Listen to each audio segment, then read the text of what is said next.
Erupsi gunung berapi Mayon di Filipina telah membuat sekitar 15.000 warga yang berada di dekat lokasi untuk mengungsi ke tempat yang lebih aman. Truk-truk bermuatan penduduk desa terlihat bergerak meninggalkan kawasan-kawasan dekat gunung.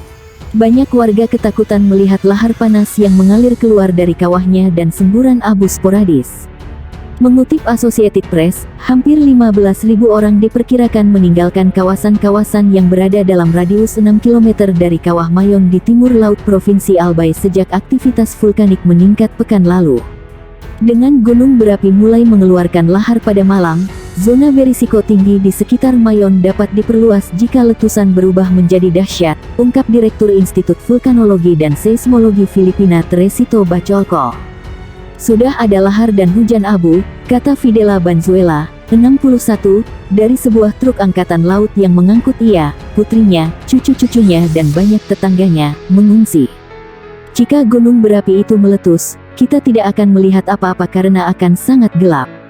Putrinya, Sarah Banzuela, melarikan diri bersama kedua anaknya, termasuk yang berusia 2 tahun dan menderita asma.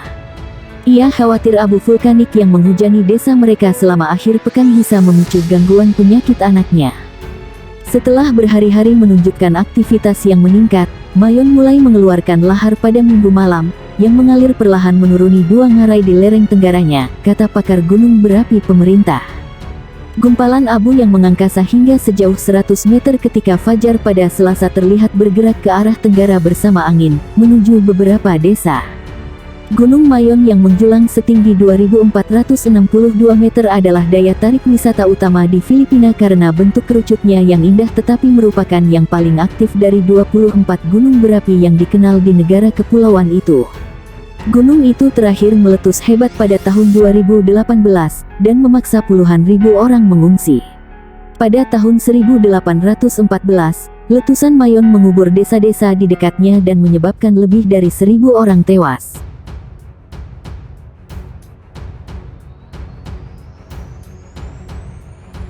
Gunung Anak Krakatau erupsi lagi, semburkan abu hingga 500 meter. Gunung Anak Krakatau di Selat Sunda kembali erupsi, sekitar pukul 12.41 waktu Indonesia Barat. Pusat Vulkanologi dan Mitigasi Bencana Geologi PVMBG mencatat ketinggian abu hingga 500 meter di atas puncak. Terjadi erupsi G. Anak Krakatau pada hari Kamis, tanggal 16 Juni tahun 2022, pukul 12.41 waktu Indonesia Barat dengan tinggi kolom abu teramati tanda kurang lebih 500 meter di atas puncak tanda kurang lebih 657 meter di atas permukaan laut, tulis PVMBG dalam keterangan resminya. PVMBG menyebut kolom abu teramati berwarna putih, kelabu, hingga hitam dengan intensitas tebal ke arah utara. Erupsi ini terekam di seismograf dengan amplitudo maksimum 62 mm dan durasi 41 detik, papar PVMBG. PVMBG meminta masyarakat atau pengunjung atau wisatawan dan pendaki tidak mendekati Gunung Anak Krakatau atau beraktivitas dalam radius 5 km dari kawah aktif. Erupsi Gunung Krakatau, statusnya level 3 atau waspada, dilarang mendekat radius 2 km dari puncak kawah. Pasca sempat menurun, aktivitas Gunung Anak Krakatau di Selat Sunda kembali erupsi. Gunung Anak Krakatau mengeluarkan lava pijar dan abu vulkanik setinggi 500 meter pada malam. Melihat rekaman CCTV, Gunung Anak Krakatau terlihat gunung tertutup kabut 0 II. Sementara, untuk asap kawah tidak teramati. Krakatau atau Rakata adalah kepulauan vulkanik yang masih aktif dan berada di Kecamatan Rajabasa, Kabupaten Lampung Selatan, tepatnya di perairan Selat Sunda, antara Pulau Jawa dan Sumatera. Nama ini juga disematkan pada satu puncak gunung berapi di sana Gunung Krakatau yang sirna karena letusan kataklismik pada tanggal 26 sampai 27 Agustus tahun 1883. Pada tahun 2019, kawasan yang sekarang merupakan cagar alam ini memiliki 4 pulau kecil: Pulau Rakata, Pulau Anak Krakatau, Pulau Sertung, dan Pulau Panjang Rakata Kecil. Berdasarkan kajian geologi, semua pulau ini berasal dari sistem gunung berapi tunggal Krakatau yang pernah ada di masa lalu. Gunung Krakatau dikenal dunia karena letusan yang sangat dahsyat pada tahun 1883. Awan panas dan tsunami yang diakibatkannya menewaskan sekitar 36.000 jiwa.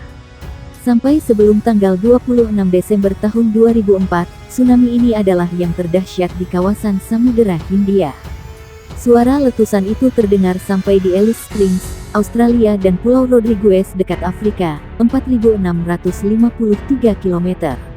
Daya ledaknya diperkirakan mencapai 30.000 kali bom atom yang diledakkan di Hiroshima dan Nagasaki di akhir Perang Dunia II. Letusan Krakatau menyebabkan perubahan iklim global. Dunia sempat gelap selama 2,5 hari akibat debu vulkanis yang menutupi atmosfer. Matahari bersinar redup sampai setahun berikutnya. Hamburan debu tampak di langit Norwegia hingga New York. Berdasarkan data dari Pusat Vulkanologi Mitigasi Bencana Geologi PVMBG sejak Kamis malam tanggal 9 Juni tahun 2022, tercatat sudah mengalami 15 kali gempa dengan rincian 1 kali gempa letusan dengan amplitudo 55 mm. Sedangkan, gempa hembusan dengan amplitudo 6-20 mm untuk lama gempa 13-56 detik, 1 kali gempa vulkanik dangkal dengan amplitudo 7 mm dan 1 kali gempa tremor menerus dengan amplitudo 2-30 mm. Sekarang, Gunung Anak Krakatau masih dalam level 3 atau waspada wisatawan dan nelayan dilarang mendekat dalam radius 2 km dari puncak kawah.